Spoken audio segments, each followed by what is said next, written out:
Newton 3. Belleza dinámica.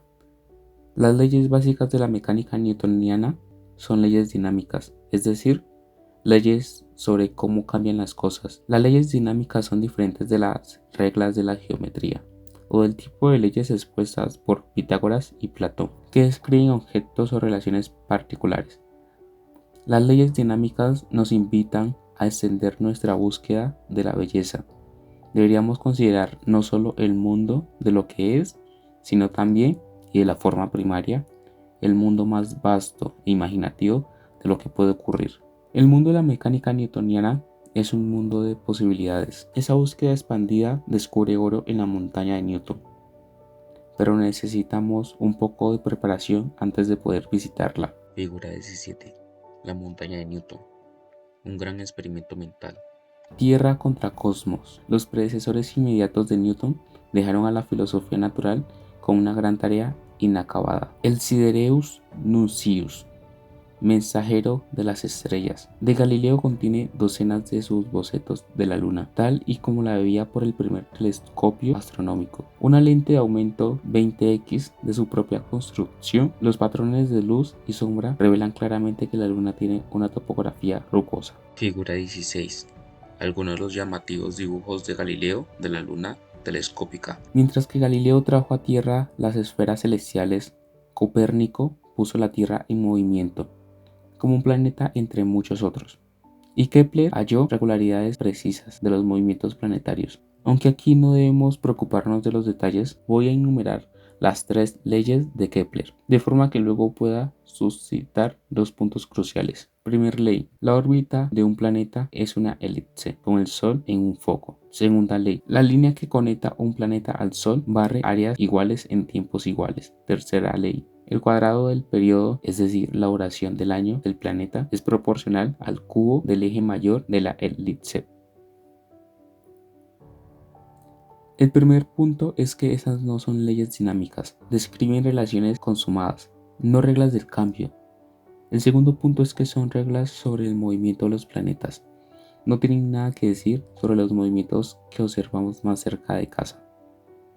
En nuestra experiencia terrenal, son informes alienígenas llegados de un universo conceptual diferente. Incluso, aunque la Tierra misma es un planeta, la gran tarea inacabada entonces era reconciliar la Tierra con el cosmos. ¿Cuáles son las leyes comunes que gobiernan a la vez esos reinos visiblemente similares? La montaña de Newton. Hay muchos diagramas geométricos en los Principia de Newton y varias tablas numéricas, pero solo un dibujo, para mí, es el dibujo más bello de toda la literatura científica. Obviamente solo como una pieza de actitud artística. Este dibujo es un logro más bien modesto. Lo que lo hace bello son las ideas que nos invita a imaginar. Es una invitación a un experimento mental que insinúa que los objetos que caen a la Tierra y los cuerpos celestes que orbitan en el espacio están haciendo el mismo tipo de cosa, y por lo tanto sugiere la posibilidad de una fuerza universal de la gravedad. Estás en la cima de una montaña y arrojas una piedra horizontalmente, es decir, paralela a la superficie de la Tierra. Si la lanzas a pequeña velocidad, solo recorrerá una corta distancia mientras desciende hacia la superficie. Si la lanzas más fuerte, recorrerá más distancia antes de caer. En la práctica, ningún mortal puede arrojar una piedra con la suficiente fuerza para que recorra una fracción significativa de la circunferencia de la Tierra. Pero no importa, esto es un experimento mental y se nos anima a sustituir el poder físico por el mental. Lánzala más fuerte. Con el ojo de tu mente verás, como en el dibujo, que el punto final de la trayectoria empieza a acercarse sigilosamente al punto de partida, y entonces, a medida que lanzas aún más fuerte, llega un momento en que tienes que agacharte para que la piedra no te dé en la nuca. Una vez tomada esa precaución, puedes ver que la piedra repite su actuación, porque alcanza una órbita circular. ¿Y la resistencia del aire? Por favor, esto es un experimento mental. Puedes poner tu yo mental en la cima de las montañas imaginarias y aplicar la misma lógica para ver las posibilidades de que los cuerpos orbiten la Tierra a cualquier distancia. Bajo la influencia de la gravedad, puedes imaginar una montaña realmente alta y una piedra realmente grande. Y cuando la piedra esté en órbita, llamarla la Luna.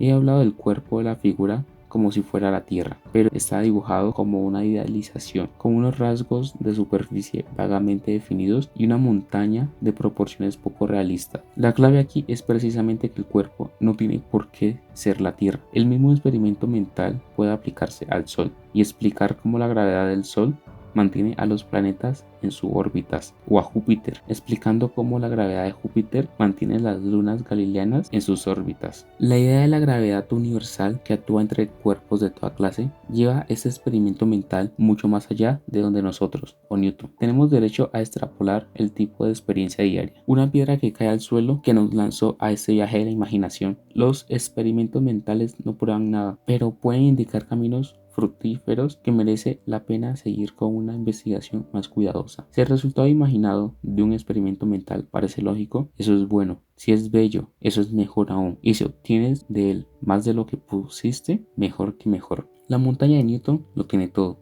Hay una famosa leyenda que parece surgir de algunos recuerdos improvisados de Newton en su edad provecta, que sostiene que lo que le condujo a pensar en la posibilidad de una gravedad universal fue una manzana cayendo al suelo en su casa de Woolshop. En su versión escrita no hay manzana, sino solo esto. Empecé a pensar en la gravedad extendiéndose a la órbita de la Luna, y habiendo hallado cómo estimar la fuerza con que un cuerpo que giraba dentro de una esfera presiona la superficie de la esfera, de la regla de Kepler sobre los tiempos periódicos de los planetas. Deduje que las fuerzas que mantienen los planetas en sus órbitas deben ser recíprocamente como los cuadrados de sus distancias a los centros sobre los que giran.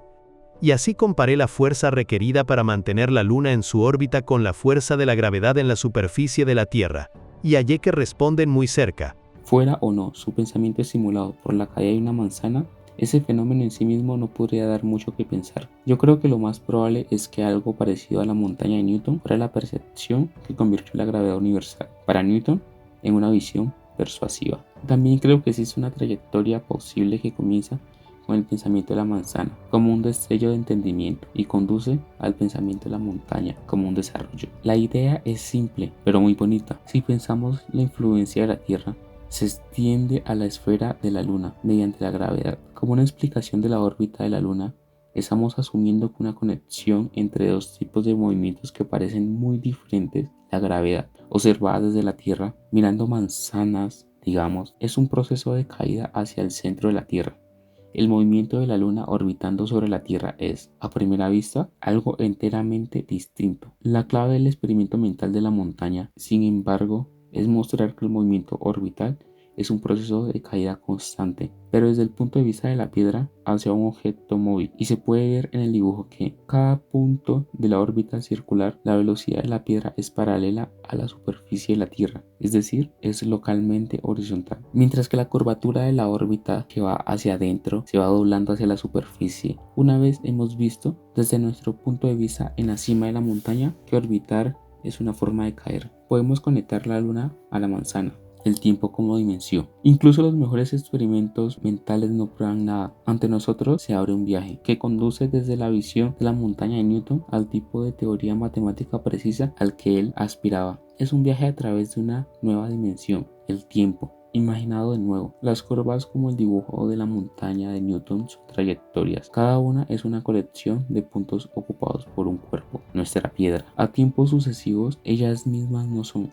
desde luego, cuerpos en el espacio, ni objetos físicos en ningún obvio sentido directo. Y aún así, las trayectorias definen objetos geométricos. Y las trayectorias son, como veremos, fundamentales para comprender la física del movimiento, para apreciarlas de forma adecuada. Vamos a darle un hogar. Una trayectoria contiene información sobre el movimiento de un cuerpo, pero de la simple curva no podemos inferir cuándo pasó el cuerpo por cada parte. Podríamos poner marcas temporales a lo largo de los puntos de la curva, restaurando así la información perdida, pero eso se vuelve muy incómodo si queremos considerar varias trayectorias a la vez, porque cualquier tiempo corresponde a un batiburrillo de puntos, uno en cada trayectoria, con sus patrones desviándose al pasar el tiempo. Un procedimiento mejor es considerar al tiempo como otra dimensión. Las trayectorias tienen su hogar natural en el universo conceptual ampliado que resulta el espacio-tiempo. Para plantear la naturaleza esencial de este profundo remodelado, revisitemos una situación más simple que la montaña de Newton, como es la carrera paradójica entre Aquiles y la tortuga.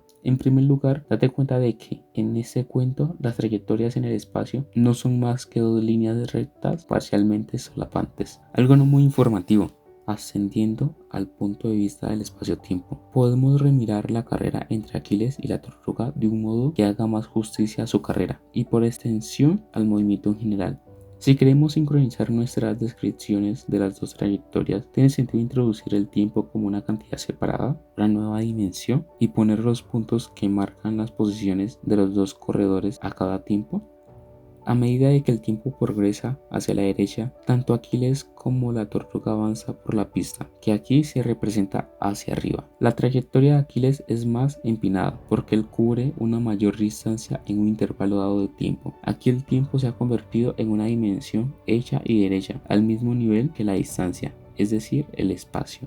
En esta figura, la estructura lógica del argumento de Zenón se expone al desnudo y la paradoja se disipa. En el espacio-tiempo, las dos trayectorias, una más empinada que la otra, no pueden evitar cruzarse.